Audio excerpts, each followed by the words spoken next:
मिनश्शैतानिर्लईनिर्रजीम बिस्मिल्लाहिर्रहमानिर्रहीम अल्हम्दुलिल्लाहि रब्बिल आलमीन अस्सलातु वस्सलामु अला अशरफिल अंबिया'i वल मुरसलीन व खातमिन नबिय्यीन अअनी अबुल क़ासिम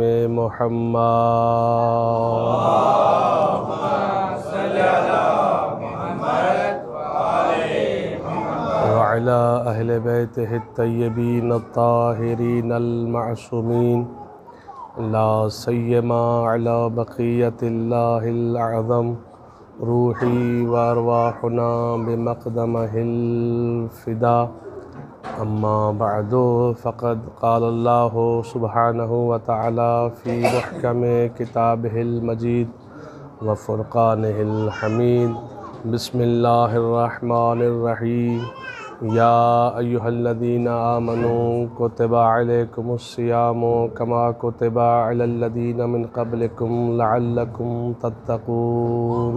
सलावत।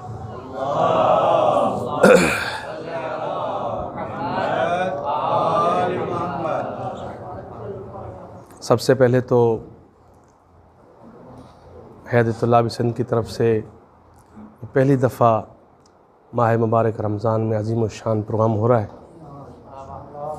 जिसके लिए मैं हैयत तुल्लाब सिंध के सदर बिरादर निसार अहमद मोहम्मदी, बिरादर मोहम्मद हसन नजफ़ी साहब, बिरादर शेख इलियास हुसैन नजफ़ी साहब और उनके दीगर जो मुआविनीन हैं, उनको तहे दिल से मुबारकबाद पेश करता हूँ और उनका शुक्रिया अदा करता हूँ कि इतना अहसन प्रोग्राम बपा कर रहे हैं। मैं आज अपने मौजू की तरफ आता हूँ बग़ैर किसी तमहीद के। मेरा मौजू है कि माह सयाम और इंसान साज़ी। इंसान साज़ी को समझने के लिए ज़रूरी है कि पहले हम समझें कि इंसान दुनिया में आया क्यों है। बिल्कुल मुख्तसर आपके इंशाअल्लाह 10 से 12 मिनट में आपकी मारूज़ात पेश करके आपकी ज़हमत तमाम कर दूँगा। दुरूद पढ़ दे मोहम्मद आल मोहम्मद ज़ात पे।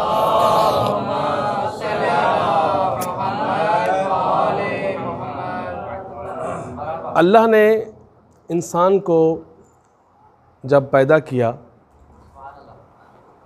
तब से लेकर अब तक और अब से क़यामत तक अल्लाह ने इंसान साज़ी का बंदोबस्त साथ साथ रखा। 1,24,000 अंबिया अल्लाह ने भेजे। मकसद ये था कि ये इंसान बन जाए। इंसान साज़ी मुख्तलिफ़ उसके अल्फाज इस्तेमाल हो सकते हैं।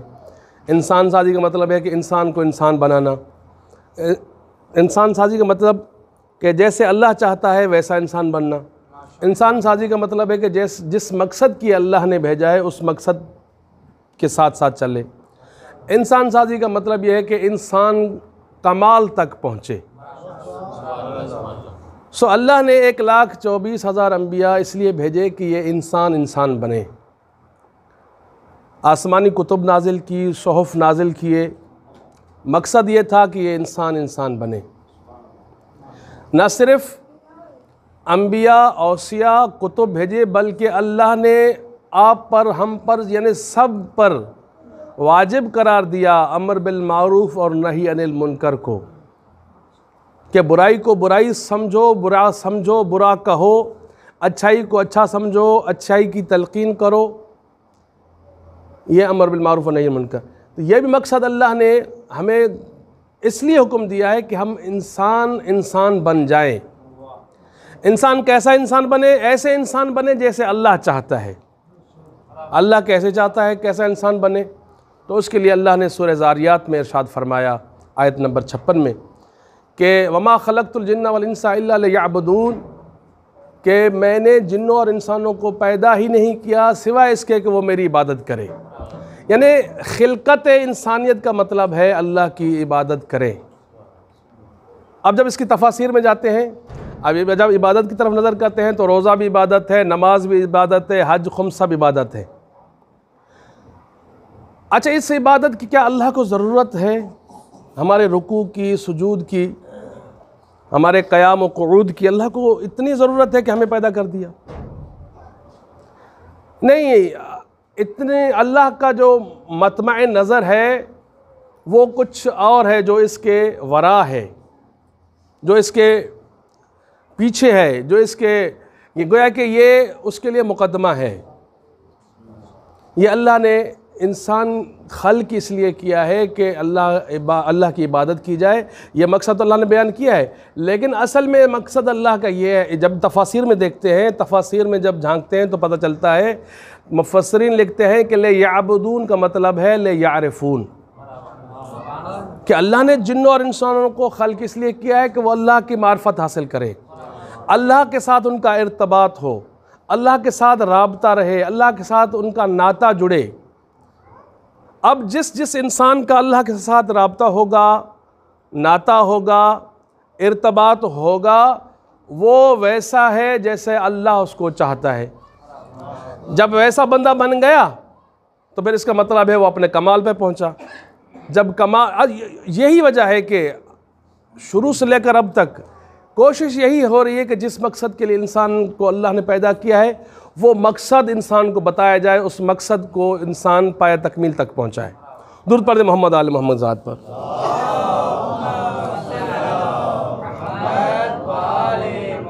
यह था खुलासा कि इंसान को अल्लाह ने दुनिया में इसलिए भेजा कि वह अल्लाह की मार्फत हासिल करे। अल्लाह की मार्फत रोज़े नमाज के ज़रिए से भी हो सकती है, बल्कि है, और रिवायत देखें आप, जिसकी नमाज कबूल नहीं उसका कोई अमल कबूल नहीं। खुम्स ज़कात के साथ भी होता है। लेकिन माह सयाम वो महीना है कि जिसमें अल्लाह के साथ इर्तबात निस्बतन ज़्यादा होता है। जब इर्तबात निस्बतन ज़्यादा होता है तो फिर ये महीना दूसरे महीनों की निस्बत ज़्यादा अहमियत रखता है इंसान साजी के लिए। बस 4-5 नुक्ते हैं जो आपके सामने मैं पेश करके आपके ज़हन में तमाम कर दूंगा कि अल्लाह तबारक व तआला इस महीने को इसलिए अहमियत दे रहा है कि इस महीने में इंसान साजी होती है, इंसान को कमाल अता होता है, इंसान अपने औज कमाल पे पहुंचता है। कैसे पहुंचता है अज़ीज़ान गिरामी? पहला नुक्ता यह है कि माह सयाम में होता क्या है, ऐसा क्या होता है माह सयाम में जो दूसरों महीनों में नहीं होता, इसमें ज़्यादा निस्बतन इंसान जो है वो अपने कमाल को पहुंच सकता है, इंसान साजी हो सकती है। तो उसमें से पहला जो नुक्ता है वो ये है कि ये जो महीना माह रमज़ान है, इमाम जवाद अलैहिस्सलाम फरमाते हैं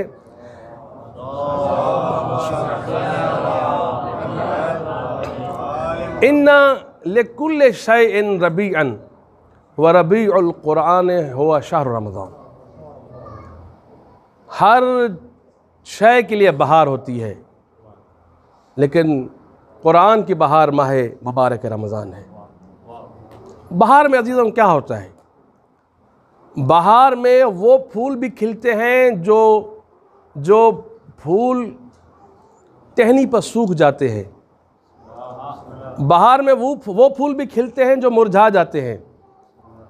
कहने का मकसद ये है कि कुरान बहार है माह रमज़ान की। इसका मकसद ये है कि इस महीने में वो दिल भी ज़िंदा होते हैं जो दिल जंग आलूदा होते हैं।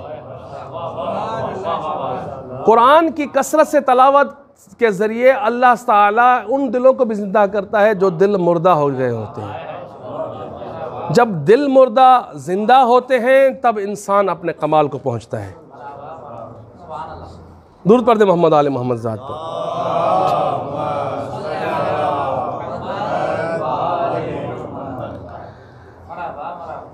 दूसरा नुक्ता कि माह मुबारक रमज़ान में जब, अच्छा इससे पहले मैं दूसरे नुक्ते पे आऊँ कि ये जो महीना जिसमें कुरान कसरत से पढ़ते हैं तो इसका फ़ायदा क्या होता है। इसके बहुत से फ़वाइद बयान किए गए हैं, लेकिन जो सबसे बड़ा फ़ायदा है वो ये है कि वो इंसान जो अपनी खिलकत को भूल चुका होता है, कुरान की तलावत के ज़रिए से उसको याद आता है मैं क्यों भेजा गया हूँ। इस महीने में कसरत से तलावत करने का फ़ायदा ये होता है कि इंसान को पता चलता है कि अल्लाह ने ज़मीन और आसमान को क्यों खल्क़ किया, दुनिया को क्यों खल्क़ किया, अल्लाह क्या है, यानी अल्लाह से इर्तिबात के वसी मौक़े मुयस्सर होते हैं। अच्छा, दूसरा नुक्ता क्या है? दूसरा नुक्ता यह है कि माह मुबारक रमज़ान में कसरत से दुआ की जाती है। दुआ को आप जानते हैं, दुआ के लिए हदीस में आया है कि अद्दुआ सिलाहुल मोमिनीन, दुआ मोमिन का हथियार है। अब मैदान जंग में कुछ और हथियार दरकार होते हैं। मोमिन के लिए मानवी तौर पर हथियार दुआ है, क्योंकि मोमिन के मद्दे मुकाबिल वो आते हैं जो फासिक होते हैं।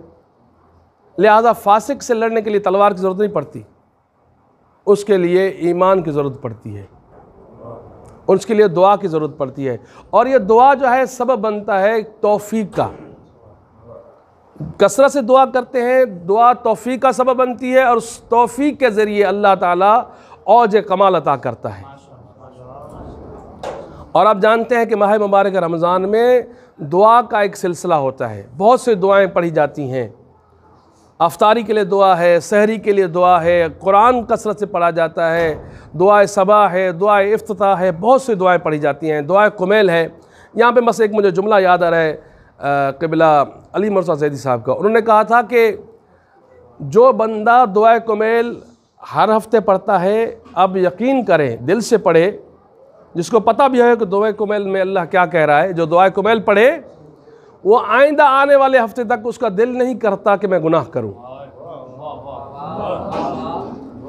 फिर कहता है कि ये आले मोहम्मद का सदका हमें ऐसी दुआ अता है कि वो अता हुई है कि एक हफ़्ता दुआ करते, दूसरे हफ्ते तक हमारा दिल नहीं करता गुनाह का, फिर दूसरे हफ्ते फिर वही दुआ आ जाती है। अगर इस सिलसिला हम जारी रखें तो अल्लाह हमें इन दुआओं के ज़रिए से गुनाहों से महफूज रखेगा। और तीसरा नुक्ता, नफ्स पर कंट्रोल हासिल होता है। माह मुबारक सयाम में, रमज़ान में नफ्स पे कंट्रोल, अजीज़ों, नफ्स उस मुँह ज़ोर घोड़े की तरह है जिस पर इंसान जब सवार होता है, लजाम फ़रस इंसान के अपने हाथ में होती है जब तक, उस वक्त तक घोड़े पे कंट्रोल होता है।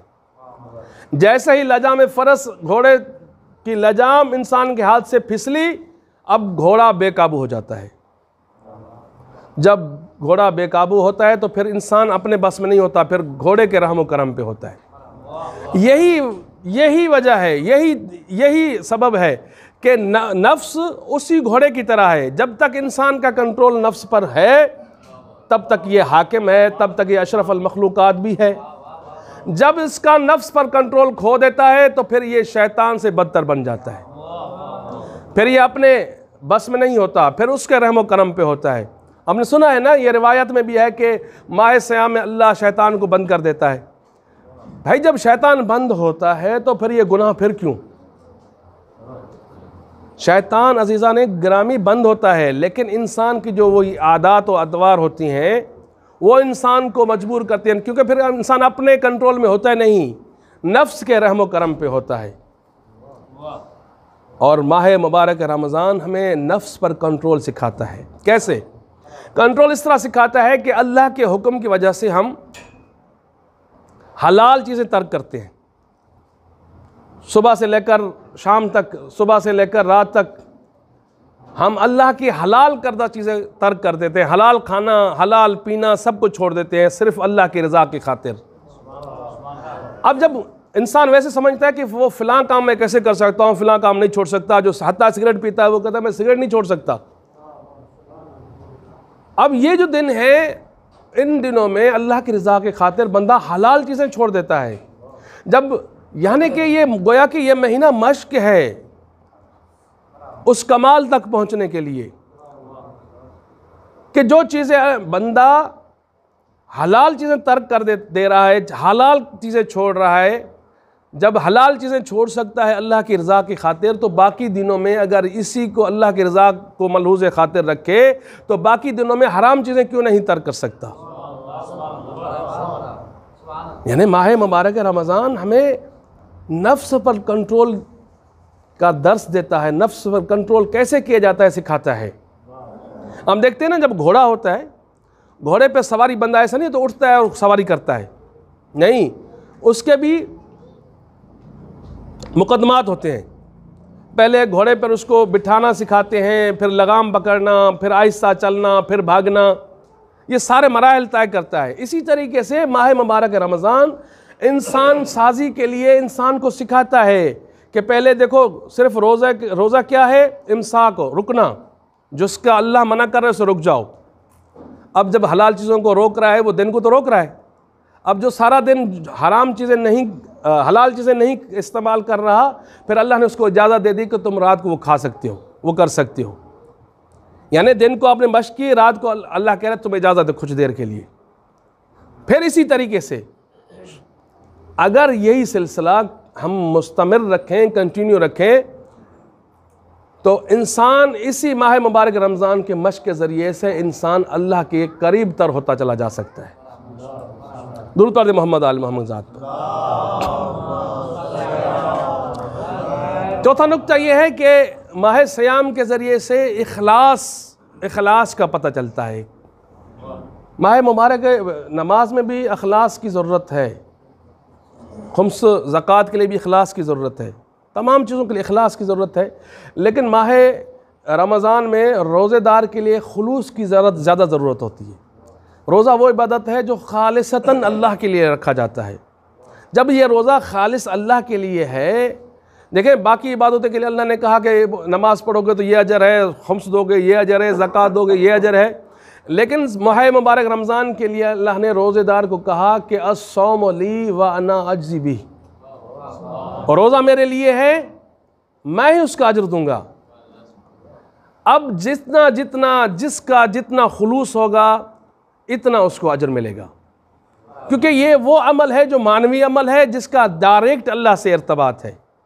यानी इस इखलास के ज़रिए से हम अल्लाह से अपना नाते को, अल्लाह से अपने ताल्लुक़ को और मजबूत कर सकते हैं। दुरूद पढ़ मोहम्मद आल मोहम्मद ज़ात पर।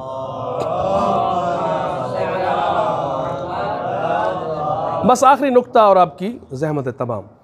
आखिरी नुक्ता यह है कि माह मुबारक रमज़ान, जिससे 4 चीज़ें मैंने गिनवाई, बहुत सी चीज़ें हैं लेकिन ये खुलासा मैंने बयान किया। और आखिरी चीज़ जो है वो ये है कि रोज़ा, और माह मुबारक रमज़ान में रोज़े के अलावा तो कुछ है नहीं ना। ये जितनी फ़जीलतें माह मुबारक रमज़ान की बयान की गई हैं कि ये बरकतों, रहमतों, मग़फ़िरतों का महीना है, इसी तरीक़े से ये एहसास और मसावात का महीना भी है। ये तमाम तर फ़वाइद उसी को मिल सकते हैं जो रोज़ादार हो, जो रोज़ा रखे। ऐसा नहीं है कि बंदा रोज़ा ना रखे उसको ये सब चीज़ें मिले, ऐसा कतन नहीं है। ये सब अल्लाह के लिए अल्लाह ने हुक्म दिया है रोज़े का। और वही आयत जो मैंने आपके सामने तलावत की कि अल्लाह कह रहा है कि ईमान वालों, तुम पर रोज़े इस तरह फ़र्ज़ किए गए हैं जो जिस तरह तुमसे पहले वाले लोगों पर फ़र्ज़ किए गए थे। ऐसा नहीं है कि तुम पर कोई नया हुक्म जारी किया गया है, तुमसे पहले वाली उम्मतों में भी रोज़े फ़र्ज़ थे, तुम पे भी इस तरह। वजह क्या है? फ़ायदा तुम्हारा है। वजह अल्लाह ने ख़ुद बता दी, इसकी इल्लत बता दी कि लअल्लकुम तत्तक़ून, रोज़ा रखोगे तो ही तक़वा हासिल करोगे, रोज़ा रखोगे तो ही वरा हासिल होगी, रोज़ा रखोगे तो ही मुत्तक़ी बन सकते हो। जब मुत्तक़ी बन जाओगे तो फिर दूसरी आयत में अल्लाह ने कुरान में फरमाया व उज़्लिफ़तिल जन्नतु लिल मुत्तक़ीन, जब तुम मुत्तक़ी बन जाओगे तो फिर जन्नत तुम्हारी है। वमा अलैना इल्लल बलागुल मुबीन।